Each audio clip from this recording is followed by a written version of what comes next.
வணக்க மக்களே, நாம் இந்த ஆரோக்கியமான பதிவில் தர்பூசணியில் நிறைந்திருக்கக்கூடிய மருத்துவமைகளை பற்றி பார்க்க போகிறோம். மக்கள் அனைவரும் சுட்டெரிக்கு போகக்கூடிய வெயில் காலத்திற்கு தயாராகிட்டு இருக்காங்க. வழக்கம் போலவே வெயில் காலத்தில் கிடைக்கக்கூடிய பல வகைகளுக்கு பார்த்தோம்னா எதிர்பார்ப்பும் இப்போ கிடைக்க ஆரம்பிச்சிருச்சு. அந்த வகையில் வெயில் காலத்தில் நம்ம தர்பூசணி பழத்தை எடுத்துக்கொள்ளலாம். இதில் 90% நீர் சத்து இருந்திருக்கிறதுல நம்மளுடைய உடலை எப்போதுமே குளிர்ச்சியாக வைத்துக்கொள்ளும், உடல் வெப்பத்தை எல்லாம் தணிக்கும், நீரேற்றத்துறை நம்மளுடைய உடலை வைத்துக் கொள்வதில் வறட்சியெல்லாம் நமக்கு ஏற்படாது. கோடை காலங்களில் ஏற்படக்கூடிய பலவிதமான நோய்களை எதிர்த்து போராடக்கூடிய தன்மையெல்லாம் கிடைக்கும். ஸோ தர்பூசணி இருந்திருக்கக்கூடிய ஊட்டச்சத்துக்கெல்லாம் எந்த அளவுக்கு நமக்கு உதவிகரமாக இருக்குது, என்னென்ன நோய்களை குணப்படுத்தி தர்பூசணி பழம் நமக்கு வராமல் தடுக்குதுன்ற பற்றி விளக்கமாக பார்க்கலாம். அதை பற்றி பார்க்குறதுக்கு முன்னாடி இந்த வீடியோக்கு மட்டும் ஒரு லைக் கொடுத்துட்டு இந்த தகவலை உங்களுக்கு தெரிஞ்சவங்களுக்கும் ஷேர் பண்ணிவிடுங்க. ஏன்னா இது அவங்களுக்கும் பயனுள்ளதாக இருக்கக்கூடிய ஒரு ஆரோக்கியமான பதிவு தான். இது போன்ற அப்டேட்ஸ்களை தொடர்ந்து பார்க்குறதுக்கு நம்மளுடைய ஹெல்த் நியூஸ் தமிழ் சேனலை மறக்காமல் சப்ஸ்கிரைப் பண்ணி வச்சுக்கோங்க. பக்கத்தில் இருக்கக்கூடிய பெல் பட்டனையும் கிளிக் பண்ணி ஆல் அப்படின்ற ஆப்ஷனையும் செட் பண்ணி வச்சுக்கிட்டீங்க அப்படின்னா நான் போடக்கூடிய எல்லா அப்டேட்ஸும் உங்களுக்கு நோட்டிஃபிகேஷன் அடிக்கடி சேரும். சரிவாங்க மக்களே, இப்போ வீடியோக்குள்ளே போயிடலாம். நோய் எதிர்ப்பு சக்தியை அதிகரிக்கக்கூடியதாக தர்பூசணி பழம் இருக்குது. ஸோ நம்மளுடைய இம்யூன் பவரை இன்க்ரீஸ் பண்ணிக்கிறதுக்கு கோடை காலங்களில் தர்பூசணி பழத்தை எடுத்துக்கலாம். இதனால் நமக்கு இருக்கக்கூடிய நோய்களையும் குணப்படுத்திக்கலாம். புதுசாக எந்த நோயும் அட்டாக் ஆகாம நம்ம ஆரோக்கியமாக இருக்கலாம். தர்பூசணி பழத்தில் விட்டமின் சி என்று சொல்லக்கூடிய உயிர் சத்து அதிக அளவு நிறைந்திருக்கு. இதுதான் நமக்கு இம்யூன் பவர் கொடுக்கிறதுக்கு காரணமாக இருக்கு. நம்முடைய உடலினுடைய நோய் எதிர்ப்பு சக்திக்கு மிகவும் முக்கியமாக இந்த ஊட்டச்சத்து தர்பூசணி கொண்டிருக்கிறதால இது தொடர்ந்து நம்ம எடுத்துக்கிட்டோம் அப்படின்னா இம்யூன் பவரை இன்க்ரீஸ் பண்ணிக்கலாம். இது தவிர நம்மளுடைய முடி மற்றும் சருமத்தினுடைய ஆரோக்கியத்தை மேம்படுத்துறதுக்கும் இந்த விட்டமின் சி சத்து ஹெல்ப் பண்ணும். இது தலைமுடியிலையும் நம்மளுடைய முகத்திலும் இருக்கக்கூடிய இறந்த செல்கள், அழுக்குகள், கிருமிகள் எல்லாத்தையும் வெளியேற்றி சருமத்தையும் முடியையும் ஆரோக்கியமாக வைக்கும். விட்டமின் பி மற்றும் பீட்டா கரோட்டின் எல்லாம் இதில் இருக்கிறதால இம்யூன் பவரை பெற்று எந்த விதமான சீசனாக அட்டாக் ஆகக்கூடிய புது விதமான தொற்று நோய்கள், இந்த பாக்டீரியா வைரஸ் போன்ற தொற்று நோய்கள் கூட எதுவுமே நம்மளை அட்டாக் ஆகாமல் இருக்கிறதுக்கு தர்பூசணி பழம் உதவிகரமாக இருக்கும்.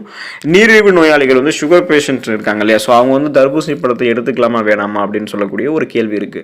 தர்பூசணியில் இருக்கக்கூடிய பல்வேறு, அதாவது தர்பூசணியில் நிறைய ஊட்டச்சத்துக்கள் இருக்கு. சுகர் பேஷண்டாக இருக்கக்கூடிய நபர்கள்லாம் அதிக அளவு சர்க்கரை நிறைந்திருக்கு தர்பூசணி பழம், அதனால் அதை எடுத்துக்கொள்ளக்கூடாது அப்படின்னு நினைக்கிறாங்க. ஏன்னா அதில் இருக்கக்கூடிய இனிப்பு சுவை அதிக சர்க்கரை கொண்டிருக்கு அப்படின்றது அவங்களுடைய நம்பிக்கை. உண்மையில ஆய்வுகளினுடைய அடிப்படையில் பார்க்கும்போது ஒரு முழு தர்பூசணியில 6.2 கிராமிலிருந்து அதிகபட்சம் 100 கிராம் வரையிலான சர்க்கரை தான் நிறைந்திருக்கு அப்படின்றது அறிக்கையில் தெரிய வந்திருக்கு. அப்போ சுகர் பேஷண்ட்ஸ் இந்த தர்பூசணி தங்களுடைய உணவுகளை எடுத்துக்கிட்டாங்க அப்படின்னா ஃபர்ஸ்ட் பிளட்ல சுகரோட அளவு எந்த அளவுக்கு இருக்குன்னு செக் பண்ணிட்டதுக்கு அப்புறம் எடுத்துக்கணும். அதுக்கேற்ற மாதிரி நம்ம எடுத்துக்கொள்ளலாம். அதுக்கப்புறம் நம்மளுடைய ரத்தத்தில் சர்க்கரையினுடைய அளவு குறைஞ்சிருக்கா, அளவுக்கு அதிகரிச்சிருக்கா அப்படின்னு செக் பண்ணணும். குறைந்திருக்கு அப்படின்னா நம்ம தொடர்ந்து அளவோட சாப்பிடலாம், இல்லைனா எடுத்துக்கொள்ளாமல் இருக்கிறதே நல்லது தான். ஏன்னா அது ஒவ்வொருவருக்கும் ஒவ்வொரு முறையில் வேறுபடலாம். உடல் எடையை எந்த விதமான சைடு எஃபெக்டும் இல்லாமல் ஆரோக்கியமான முறையில் குறைக்கிறதுக்கு தர்பூசணி பழம் ரொம்ப ரொம்ப ஹெல்ப் பண்ணும். ஸோ இப்போ நீங்கள் டயட்டில் இருக்கீங்க, உடல் எடை குறைக்கிறதுனா தர்பூசணி உங்களோட டயட்டில் சேர்த்துக்கலாம். தர்பூசணியில் அதிக அளவு நீர் சத்தும் ஃபைபர் என்று சொல்லக்கூடிய நார் சத்தும் இருக்குது. இதன் காரணமாக உணவு சாப்பிட்டதுக்கப்புறம் மிக விரைவில் மீண்டும் பசி எடுக்கிறத நீங்கள் கண்ட்ரோல் பண்ணிக்கலாம். அதனாலே அதிக கலோரிகள் இருக்கக்கூடிய உணவுகளை சாப்பிட்டு உங்களுடைய உடல் எடை இன்னும் வெயிட் ஆகிறத ஃபர்ஸ்ட் ஸ்டாப் பண்ணிடுவீங்க.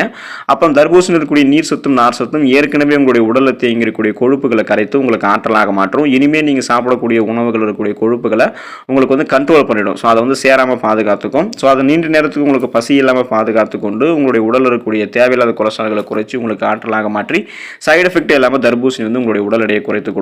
இது தவிர தர்பூசணியில் குறைவான கலோரிகள் தான் இருக்குது அப்படின்றதுக்காக நீங்கள் வெயிட் லாஸ் பண்ணுறீங்கன்னா தர்பூசணி பழத்தை எடுத்துக்கொள்ளலாம். இதயம் ஆரோக்கியமாக இருக்கிறதுக்கு தர்பூசணி உதவிகரமாக இருக்கும்.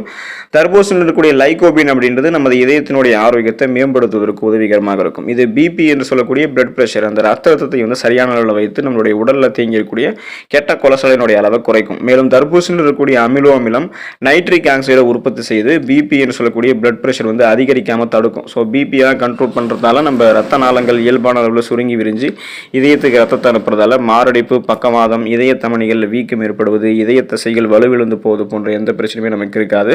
இதயம் ஆரோக்கியமாக இருக்கும். பார்வையை மேம்படுத்திக் கொள்வதற்கு தர்பூசணி பழத்தை எடுத்துக்கொள்ளலாம். தர்பூசணியில் இருக்கக்கூடிய லைகோபின், ஆன்டி ஆக்சிடென்ட் தன்மை இதெல்லாமே அதிகம் இருக்கிறதால ஆன்டி இன்ஃப்ளமேட்டரி ப்ராப்பர்ட்டிஸ் நமக்கு கிடைக்கும். அதாவது அலர்ச்சிக்கு எதிராக போராடக்கூடிய தன்மை கிடைக்கும். நாள்பட்ட பிரச்சனைகளான பார்வை கோளாறு, இதயம் சார்ந்த பிரச்சனை, மூட்டு வலி, முடக்குவாதம், உடல்களில் ஏற்படக்கூடிய வீக்கம், புற்றுநோய் இதெல்லாத்தையும் எதிர்த்து போராடலாம். இதன் காரணமாக தர்பூசணி உட்கொள்ளும் போது வயதானவர்களில் உண்டாகக்கூடிய பார்வை திறனை கண்ட்ரோல் பண்ணிக்கலாம். ஸோ அதை வராமல் தடுத்துக் கொள்ளலாம். அந்த குறைபாடுகள் தடுக்கப்படும்.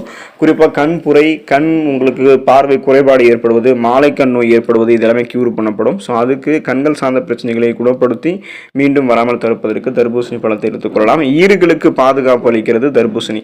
தர்பூசணியில் அதிகம் இருந்திருக்கக்கூடிய விட்டமின் சி என்று சொல்லக்கூடிய உயிர் சத்து நமது ஈறுகளினுடைய ஆரோக்கியத்தை மேம்படுத்துவதற்கு உதவிகரமாக இருக்கு.